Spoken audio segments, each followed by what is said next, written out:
Čaute, ahojte, vítajte pri projekte Múdre reči od Mapei. Je to krátke informačné videjko, štýl, relácia, ktorá vlastne je príliš zložitá na to, aby som tú tému riešil iba ja sám. Takže tu máme aj vždy nejakého človeka. Živého. Normálne, že živý človek. Dneska je tu živý Mišo. Čau.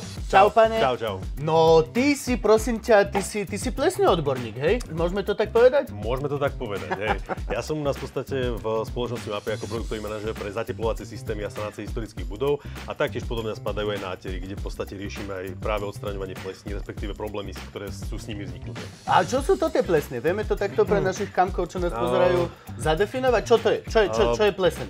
V podstate sú to také malé organizmy, ktoré sú viditeľné samozrejme voľným okom v podobe tmavých škvrn, zelenej, sivej až čiernej farby na stenách. Ja to poznám takto, že biela pleseň je dobrá, napríklad biela pleseň na sireniakom je výborná. To môže byť. A zelená pleseň ešte sa dá prežiť, ešte stále sme celkom v takej tej Rockford situácii, ale čierna pleseň, ako náhle to niekde uvidíš, tak je zle. Volaj sami hoci čo sa deje, ale čierna pleseň je tá, ktorá nám kazí život potom. Tak vo všeobecnosti každá tá pleseň nám kazí a ruší ten element aj v rámci teda estetického vzhľadu, ale taktiež aj škodlivá pre nás ako ľudí v rámci teda nejakých spôsobenia nejakých možných problémov, dýchacích problémov. Čiže sú tam rôzne faktory, ktoré vedia ešte ovplyvňovať naše zdravie, takže určite to nie je len ako estetický nedostatok. No a pleseň tak všeobecne môžeme povedať, že je huba, hej? Sú to huby? Huba, riasy, hify, hej, v podstate... Riasy? Áno, v podstate je to definované tiež ako aj riasa, huba, hifa, tvorí sa v podstate už v podklade, nie je to len na povrchu, preniká v podstate až do podkladu, kde viac menej sa vytvára. Vytvára sa na základe kondenzácie vody na povrchu stien, kde v podstate je nejaká vada v rámci konštrukčných systémov, kde vznikajú tepelné mosty, taktiež nejaká podzemná vlhkosť, zle zateplený dom, vymenené okna z drevených na plastové, kde viac menej sa to zatesní a tým pádom zabraňuje tej prirodzenej cirkulácii, čo bolo kedysi v podstate prirodzené v rámci starých domov a tieto problémy nemali. Toto sa mne teraz stalo, že máme plesné, máme nejaké čierne nad oknami a prišiel Ujo, že tak vymeňte okna. Tak sme vymenili okna, máme viacej tých čiernych vecí, povedal som, že aha, že máme viacej tých plesnových týchto fľačikov a on že aj no, že zle vetráte. To si mohol povedať aj s tými starými oknami, že len mám lepšie vetrať a nemusel som to meniť, kamarát. Určite, akože nie je to len tým, samozrejme odporúča sa časté vetranie, také nárazové. Teraz už máme nejaké systémy na to konkrétne mechanické, ktoré sú už aj automatické. Samozrejme, keď nie sme doma a potrebujeme recirkulovať vzduch v rámci miestnosti, je to potom jednoduchšie, pre nás je to komfortnejšie. Takže tých možností je viac. Určite pri výmene tých okien je to najčastejší problém, že sa zatesní, je to prirodzené. Samozrejme, netreba od toho opúšťať. Treba určite renovovať, treba sa na to zamerať, ale samozrejme treba dbať aj potom práve na to vetranie, alebo respektíve tú výmenu vzduchu, ktorá bola predtým prirodzená. Čiže toto sú také základy vlastne, ako nemať plesne, ako tomu predísť. Čo mňa Ujo teda naučil, že nevetrať na vetračky, lebo to potom ti ide hore ten vzduch a tam sa to kondenzuje, že keď chceš vyvetrať, tak daj všetko preč z parapety, 20 kvetín, 30 kníh, musíš to otvoriť takto normálne, ako proste dvere, musíš strážiť decko, aby ti nevypadlo, všetko toto a potom možno nebudeš mať plesne. Na druhú stranu, z mojich životných skúseností, nech robíš hocičo, oni sa postupne proste tam tie breberky dostanú. A nech robím čokoľvek, tak proste tá pleseň sa objaví. Čo vieme robiť s tým? Tak ako si spomínal, tak v podstate áno, to vetranie je teda podstatné. Nedieje sa to teda samozrejme len okolo okien, nedieje sa to aj za postelami, kde ten vzduch necirkuluje, za komodami, za stolíkmi. Takže v podstate, keď už toto tam vznikne, tak máme v podstate dva systémy, ktorými to vieme eliminovať, respektíve odstrániť. Jeden vyslovene prípravok a volá sa to Ultracare Anti-Mold. Ultracare Mold Remover. Obyčajný care je málo. Ultracare. Ultracare Mold Remover a druhé je celý systém, v podstate Silan Cover Plus systém. Je to komplexný účinný systém, v podstate, ktorý sa realizuje v 3 krokoch. To som sa chcel spýtať, že čo znamená systém? Že reálne tam príde niekto s počítačom ti naťuká do steny alebo podobné. Čo znamená systém? Systém sa skladá z jednotlivých prvkov. Skladá sa z 3 prvkov, a to z odstraňovača tej plesne, z penetračného náteru, ktorý je v podstate pôsobí už na povrchu tých plesní a v podstate následnej povrchovej úprave, ktorá je práve odolná a odoláva následným účinkom, respektíve následným vznikom plesní. Čiže uvidím plesňu, hej, vidím tam ten flak, lebo povedala žena, že nám mám nariasiť závesy a úplne ináč som to pochopil, tak som ich nariasil, čiže mám riasy. A povedali sme, že nechceme mať zrazu nariasené nad závesami, tak dojdem, nastrikam prvým, ten tam dobehnutý, ja si to predstavím, jak bol raz jeden život, vieš, že bojujú tam medzi sebou, hej, dojdú tí dobrí, tie biele krvinky odnapejú, oni tam vybijú všetky tie potvorky, potom musím penetrovať, áno. Čo znamená, že doslova budem stať pri stene a budem kričať na svoju pani, že penetrujeme. Predpokladám, že nie. Predpokladám, že... Ako to vyzerá? Je to nejaký nátier? Je to nátier, ktorý je samozrejme zarobený, už sa neriedi, aplikuje sa priamo, aplikuje sa štecom, valcom alebo teda nejakým striekacím zariadením. Štandardne sa takto aplikuje aj nátiery. Čiže aj následný nátier na to sa potom aplikuje zase tými klasickými maliarskými potrebami. Medzi tým sa samozrejme musí dodržať nejaká technologická prestávka v rámci teda toho prvého odstraňovania a toho prvého penetračného nátieru. Je tam rozdiel 8-12 hodín, samozrejme stena musí byť vyschnutá a má následne medzi penetráciou a nátierom približne 24 hodín. Nátier by mal byť v 2 vrstvách, lebo niekedy ten nátier tú samotnú pleseň neprekrie, lebo nemôžeme to brať ten systém ako taký, že odstraní tú pleseň z povrchu úplne. Tá pleseň, respektíve tá farebnosť tej plesne tam môže zostať. Toto je tá vec. Vždy zostane ten černý flak. Áno. Ono, biele krvinky vyhrajú, všetko sa stane toto, ale stále mi tam ostane flak. A ja potom neviem presvedčiť nikoho, že tam tá pleseň už nie je, keď oni vidia, že tam je. Hej. Ide o to, že tým prvým prípravkom, práve tým Silancolour Cleaner Plus, tým odstraňovačom, ten preniká práve do štruktúry podkladu, kde on tú pleseň zabíja. Práve tie HEFI plesne, kde preniká hĺbkovo a zaniká v podstate tá pleseň v podstate v tej štruktúre toho podkladu. Následne sa dáva práve ten penetračný nátier a ten práve ani jeden z týchto výrobkov neeliminuje tú farebnosť. Ešte farba stále je. Až potom ten tretí krok v podstate prekrýva už tú pleseň. Tá pleseň, aj keď už iba pohľadovo, ako keby tam je, ale už tam nie je. V podstate týmito jednotlivými krokmi ju vieme zabiť. A aký je rozdiel vlastne medzi tým posledným nátierom, kebyže chcem, že hoci akú inú farbu, zostal ma proste v kybli, tak aký je tam rozdiel v tomto? V podstate ona obsahuje má väčší obsah biocídov a fungicídov, tým pádom je odolnejšia a následnému vznikaniu týchto plesní. Kebyže sa pleseň chce vrátiť, áno. Hej? Ide o to, že samozrejme môžeš mať nejakú vlhkosť stále v tom byte alebo dome.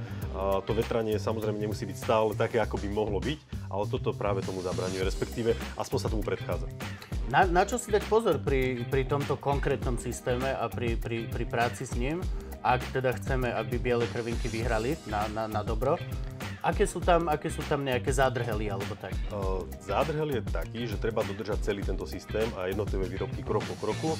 Je to celistvý systém a jedno bez druhého fungovať nebude. Samozrejme, keby sa riešia iné požiadavky, respektíve iba odstraňovanie bez nejakého následného ošetrenia, pri obkladoch alebo respektíve pri múrikoch, kde v podstate len potrebujeme vyslovene ošetriť a odstrániť tú pleseň z toho povrchu, tak v podstate v tomto prípade nám stačí iba ten odstraňovač.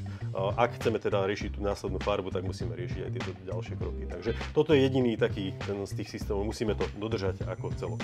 A používa sa tento systém aj pri sanácii takých historických budov a takéto, že máme našťastie na Slovensku máme jeden hrad na kilometr štvorcový a prekrásne mestské staré domy a staré múry, ktoré ja ako človek, ktorý pochádza z Banskej Štiavnice, viem povedať, že miestami je tá pleseň, to, čo naše domy drží pohromade, treba povedať. Je toto tak naozaj bezpečný systém, že sa robia s tým aj tieto veci? Určite hej, samozrejme pri úplne tých historických budovách zväčša tie silikonové nátiery nie sú požadované, tam potrebujeme silikátový nátier, kde práve my ten silikátový nátier v tomto systéme nemáme. Ide o to, že my to vieme odstrániť práve tým odstraňovačom. Väčšinou pri tých hradoch a zámkoch a týchto historických budovách sa tieto plesne objavujú na múrikoch, alebo respektíve na stenách, ktoré majú pôvodný obklad. Ja som minulé Navratníkovi videl. Bol tam dlho asi už chudák. Štátny zamestnanec, čo si budeme hovoriť? No, ich nemenia často. Hej, takže v podstate na tých obkladoch tam to nie je problém odstrániť. Odstraňuje sa to za vlhka. Ešte to by som tak možno podotkol, že pleseň nie je dobre odstraňovať za sucha skrz vylučovanie spórov do ovzdušia a to práve spôsobuje možno aj ďalšie problémy zdravotné. Takže toto je taký podnek. Viete si všetko nájsť určite potom u nás v technických listoch a máme k tomu aj komplet brožúru, takže dá sa k tomu v podstate dostať. Na našej web stránke je komplet všetko. Čiže stačí doslova na mapej.internet a vieš sa stať plnohodnotný bojovník proti plesňovi. Tak. To je super. No a čo v prípade, že napríklad ten požadovaný náter, hej, bude iba, a nechcem ten posledný a chcem inú povrchovú úpravu. Nechcem náter, ale chcem, dajme tomu, tam ďobky alebo hociakú srandu pandu, čo není náter. Hej, v rámci teda iných povrchových úprav máme v portfóliu interiérové nátery, ktoré sú v možnosti spolupráce práve s týmto systémom z rady Dursilite a potom následne aj z omietkových rád, kde máme práve tento plus systém. Je to vždy výrobok v podstate označený a na konci týmto pluskom v podstate. Čiže takto vieme rozoznať. Takto vieme rozoznať, že pokiaľ chcem, dajme tomu, inú farbu a nie túto konkrétnu, tak vždy je tá plus, to je do toho systému zapadajúci. Tak. Krása. No a ako náročné je napríklad tento pluskový systém realizovať, hej? Môžem to si urobiť ja, doma sám. Môžem, že idem na mapej.internet, vzdelám sa, cítim sa ako bojovník proti plesňovi a idem do toho. Môžem sám, alebo čisto je to, že mal by som byť technicky zdatný a pracovník a mať papier a štempel od daného úradu alebo niečo. Ja si to tak predstavujem, že s týmito chemikáliami, že nemôže každý pracovať. Môže? Môže. Fakt? Nie je to až také zložité, samozrejme záleží, ak si vieš vymalovať byt, alebo respektíve ak si vieš vymalovať steny, tak je to... Viem, ale bol to dlhý mesiac, poviem ti rovno. Bol to dlhý mesiac a menili sme všetky podlahy kvôli tomu. Hej, je to v podstate, nehovorím, že to je úplne jednoduché, je to v podstate, ako sme spomínali predtým, viackrokový systém, čiže musíme dodržať jednotlivé kroky. Čiže vieš si v kľude navalčekovať práve ten odstraňovač na tú plochu, kde tú pleseň ideme odstraňovať, následne teda použiješ primer a nátier. Čiže každý v podstate doma hobbymajster, ale aj možno neznalý si to vie zrealizovať. Samozrejme, ak by sa jednalo možno už nejaké väčšie plochy, alebo respektíve možno aj o vonkajšiu fasádu, lebo aj toho sa to týka, tak tam by som to možno zveril firme, lebo je to predsa len väčšia plocha, náradie, odstraňovať na také veľkej ploche zaberie aj veľa času a oni predsa majú kopa referencií a vedia sa v tomu špecializovať a potom možno aj pomôcť poradiť. No dobre. Čiže toto je trojkrokový systém, ktorý zvládne každý, ale stále. Je to trojkrokový systém, kde musím si rátať hodiny, kedy mi to schne, či som za vlhka, či som za suchá, či toto všetko. A aká je výhoda? A prečo ja, ako obyčajný človečík, mám použiť tento trojkrokový systém a nemám ísť do obchodu a nekúpiť, že tamto je plesňou zabíjač 3000, má napísané na obale, len nastriekaj na stenu, život sa ti vylepší, dostaneš lepšiu výplatu, žena bude kratšia, hociaké varianty. Prečo si nemám vybrať to absolútne jednoduché, iba frc riešenie? Aké sú výhody konkrétne, ktoré ma presvedčia, aby som išiel tento trojkrokový systém s časovaním so všetkým? Dlhodobý účinok, v rámci teda aj potom ďalšie prevencie. Hĺbkové preniknutie až dovnútra tej štruktúry, kde viac menej tú pleseň zabíja. Môže sa používať v interiéri aj v exteriéri. Takže v podstate taktiež hovorím, tá efektívnosť toho výrobku z toho dlhodobo trvajúceho účinku je tam fakt, že vysoká. Povedzme to otvorené. Tie veci, čo sú frc a všetko máte vyriešené, vylepší sa vám život, väčšinou až tak nefungujú, že hej? Väčšinou to až tak není úžasné. Fungujú, ale určite kratší čas ako práve tento celý systém. Hej. No a keď už sme pri tomto, tak dlhší čas a väčšie veci, čo s vonkajškom? Je mach pleseň? Čo keď mach mi robí problém? Taktiež sa dá použiť aj na odstránenie práve týchto machov, rias, jak som v podstate spomínal na začiatku. Mám veľmi nariasený plot. pred domom, potrebujem ho odriasiť. Takže dá sa použiť práve s týmto použitím toho odstraňovaču Silan Color Cleaner Plus, kde viac menej sa zase naaplikuje a nechá pôsobiť. Mechanicky sa môže očistiť kefou alebo špachtlou a zase následne sa môže aplikovať opätovne, ak tá pleseň samozrejme nezmizne. A čo napríklad vonkajšia fasáda domu, alebo tak, alebo baráku celého, paneláku? Tento celý systém sa dá použiť aj v exteriéri, čiže v podstate aj na to čistenie celého toho vonkajšieho fasádneho systému. Je to ale musí pršať, aby nebolo zasucha odstraňované. Musí sa to navlhčovať, samozrejme práve s tým prípravkom na odstraňovanie. Dobre, čiže toto máme, ale predsa len, hej, ja som jednoduchá osoba, mám konzervatórium vo ŠMU, doslova viem počítať do 8 a v živote som držal meter iba, pokiaľ som si meral, ako ďaleko som od baletizolu. Stále chcem niečo jednoduchšie. Tento trojkrokový systém je super, ale neverím si, potrebujem niečo jednoduchšie. Existuje taká možnosť? Existuje taká možnosť, ako sme sa bavili na začiatku, je tam Ultra Care Mold Remover, je to sprej, v podstate, ktorý je to taká prvá pomoc pri použití, pri vzniku, objavení plesní, ktorej sa vlastne nastrieka a nechá sa pôsobiť a následne tá pleseň zmizne. Toto je ten systém, respektíve toto je ten produkt, ktorý možno často poznáme aj od iných. No akurát od Mapeu by som tomu veril. Niektorým musím sa priznať, že vôbec neverím. Hej. Že to sú také všetky tie produkty, ktoré ponúkajú okamžité a jednoduché brutálne riešenie. Nenechajte sa oklamať, počúvajte ľudia. Väčšinou to tak vôbec nefunguje.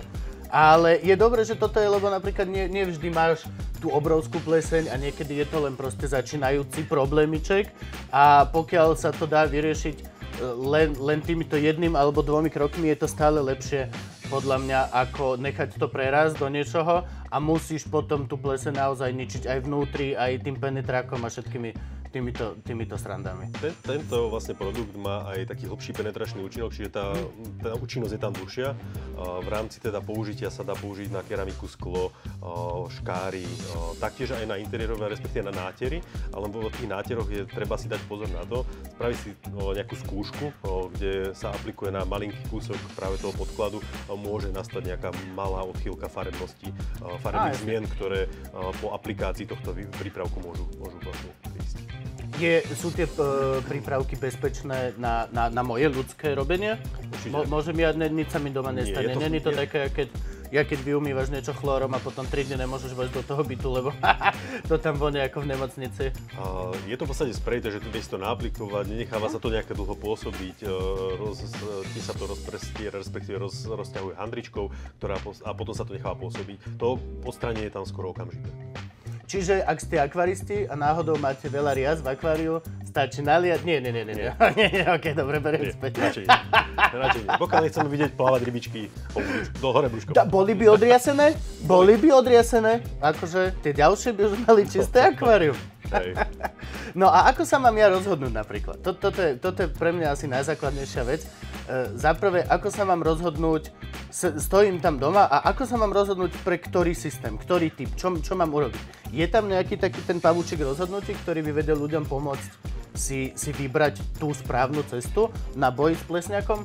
Ide o to, čo ideme teda odstraňovať. Pokiaľ sa možno bavíme práve pri tých kúpeľniach, kde sa tá pleseň objaví na obkladačke, na tej keramike. A vlhkosť tam bude vždy. Tak tam by som riešil práve ten jednoduchý systém, lebo ten systém komplexne nevieme aplikovať.